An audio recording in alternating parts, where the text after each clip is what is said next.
किसान भाइयों, आज की वीडियो में हम आपको धनिया की उन्नत सफल खेती की ए टू जेड संपूर्ण जानकारी बतलाने वाले हैं, क्योंकि धनिया की एक ऐसी फसल है जो कम से कम लागत पर या फिर यूँ कह सकते हैं कि जीरो लागत पर काफ़ी अच्छा मुनाफा देने वाली धनिया की खेती आप कर सकते हैं। हरी धनिया की खेती आप किस प्रकार करना चाहिए, कौन सी मौसम में करना चाहिए और प्रति एकड़ कितने सीड्स की बुआई करनी चाहिए, खेत कैसे तैयार करना चाहिए, धनिया की फसल पर कौन कौन से रोग आते हैं और धनिया पर जो पीलापन आता है इसको भी हम कैसे दूर कर सकते हैं। तो संपूर्ण जानकारी के लिए वीडियो को बिना स्किप किए वीडियो को अंत तक जरूर देखें। आप देख रहे हैं एडवांस एग्रीकल्चर यूट्यूब चैनल।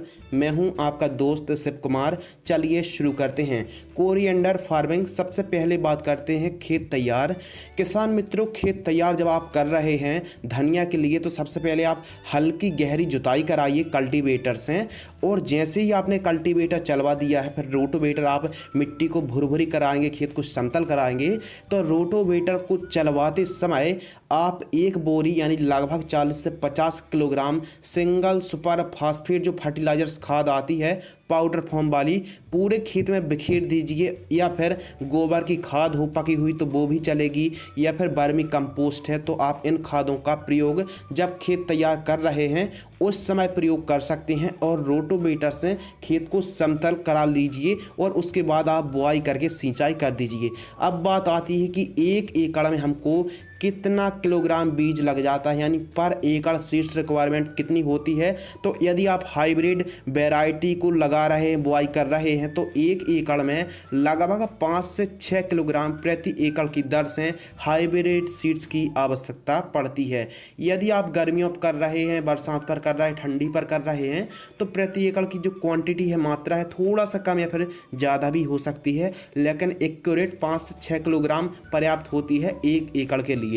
किसान भाइयों, बात करते हैं धनिया की फसल पर तापमान यानी टेम्परेचर। तो जो धनिया की फसल है हाई टेम्परेचर यानी जब 40-45 बहुत ज़्यादा हो जाता है तो उस समय धनिया को प्रोडक्शन निकाल पाना, ले पाना काफ़ी मुश्किल होता है। तो धनिया की फसल के लिए 10 डिग्री सेल्सियस से 35 डिग्री सेल्सियस का जो टेम्परेचर होता है, तापमान होता है, ये काफ़ी बढ़िया होता है, काफ़ी अच्छा होता है। किसान भाइयों, धनिया की एक ऐसी फसल है जो आप 12 महीने कर सकते हैं। तो बात करते हैं मिट्टी यानी सॉइल। तो धनिया की फसल उपयुक्त जीवाश्म पदार्थ वाली मिट्टी पर, जिसका मृदा का पीएच 5.5 से 7.5 के आसपास हो, काली मिट्टी पर, पीली मिट्टी पर, काली दोमट वाली मिट्टी पर आप धनिया की खेती कर सकते हैं।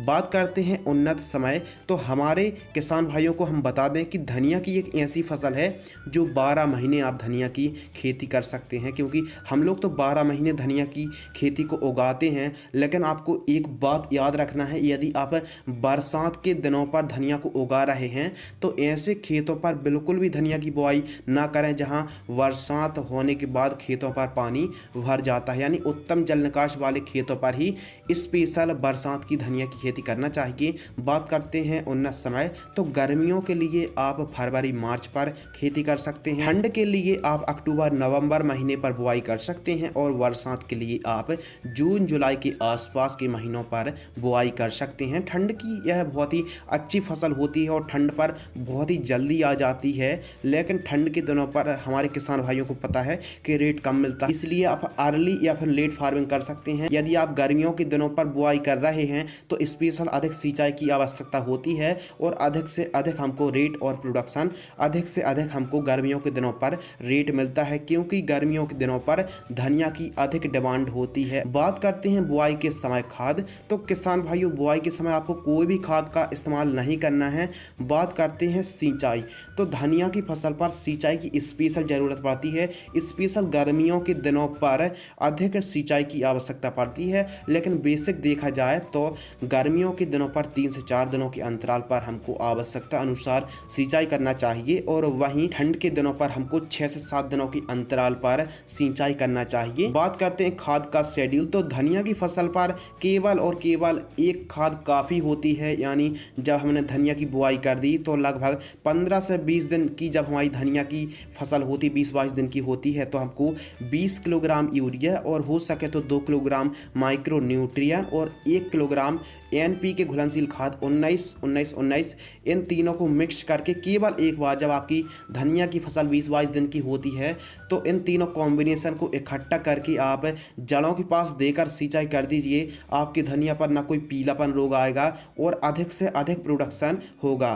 किसान भाइयों, बात करते हैं उन्नत किस्मों के बारे में, तो हम हमेशा से एक ही वैरायटी लगाते आ रहे हैं जिसका प्रोडक्शन उपज उत्पादन काफ़ी अच्छा है। RK हाइब्रिड कोरिएंडर सीड्स एक काफ़ी अच्छी वैरायटी है और आपके एरिया में जो बढ़िया वैरायटी हो आप उसका चयन कर सकते हैं या फिर देशी वैरायटी को भी आप लगा सकते हैं। किसान भाइयों, आप हरी देशी धनिया को भी उगा सकते हैं क्योंकि देशी हरी धनिया का प्राइस ज़्यादा हमको प्राप्त होता है, लेकिन एक परेशानी होती है कि यदि हम समय पर उसको उखाड़ नहीं पाते हैं तो फूल बहुत ही जल्दी आ जाता है। लेकिन जो हाइब्रिड वैरायटी होती है, सीड्स होता है कोरिएंडर का, इसमें काफ़ी लंबे समय बाद एक तो फूल आने के चांस बहुत ही कम होते हैं, जिसमें लगभग 120-130 दिन के बाद ही फूल आता है। तो धनिया की फसल पर आप हाइब्रिड वैरायटी का भी चयन कर सकते हैं, देशी वैरायटी का भी आप चयन कर सकते हैं। किसान भाइयों, बात करते हैं धनिया की फसल पर कुछ रोग आते हैं, जैसे रस चूसक कीट एफिड का प्रकोप देखने के लिए मिलता है तनों के पास, और स्पेशल लीफ स्पॉट और कई प्रकार की फंगस भी आ जाते हैं। देखिए,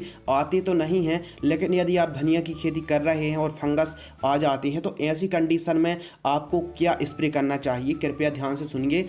हम जानकारी के लिए आपको बता दें कि यदि रोग और फंगस आते हैं तो ही आप स्प्रे करें, वरना धनिया की एक ऐसी फसल है जिसमें बिल्कुल भी ना के बराबर लागत लगती है। किसान भाइयों, यदि रोग आते हैं जैसे रस चूसने वाले कीटों का प्रकोप देखने के लिए मिलता है, 30 से 35 दिन की हमारी फसल होती है, तो आप इमिडाक्लोप्रिड 30% इंसेक्टिसाइड को ले सकते हैं और उसके साथ UPL कंपनी की साफ फंगिसाइड, इन दोनों को मिक्स करके स्प्रे कर सकते हैं। किसान भाइयों, कुछ इस प्रकार यदि आप धनिया की खेती करेंगे तो न केवल हरी भरी रहेगी बल्कि कम से कम लागत पर अधिक से अधिक उत्पादन आप ले सकते हैं। किसान भाइयों, धनिया की एक ऐसी फसल है जिसका एक्यूरेट प्रोडक्शन बता पाना काफ़ी मुश्किल है क्योंकि यह मौसम पर भी निर्भर करती है। और हम आपको जानकारी के लिए बता दें कि जो हाइब्रिड वैरायटी होती है उसको 3 बार आप ले सकते हैं, यानी 3 से 4 बार। एक बार उखाड़ लेंगे आप या फिर काट देंगे तो दोबारा वो फिर से तैयार हो जाएगी। तो कुछ इस प्रकार काफ़ी ज़्यादा प्रोडक्शन ले सकते हैं और काफ़ी ज़्यादा आप उत्पादन ले सकते हैं। कम से कम लागत पर अधिक से अधिक मुनाफा ले सकते हैं आप धनिया की फसल से। किसान भाइयों, यदि आपको यह वीडियो पसंद आती है तो वीडियो को आप लाइक कर सकते हैं और आपके मन में कुछ सवाल हैं, सुझाव हैं, तो आप हमें कमेंट सेक्शन में अपने सवाल या सुझाव लिख के भेज सकते हैं। धन्यवाद।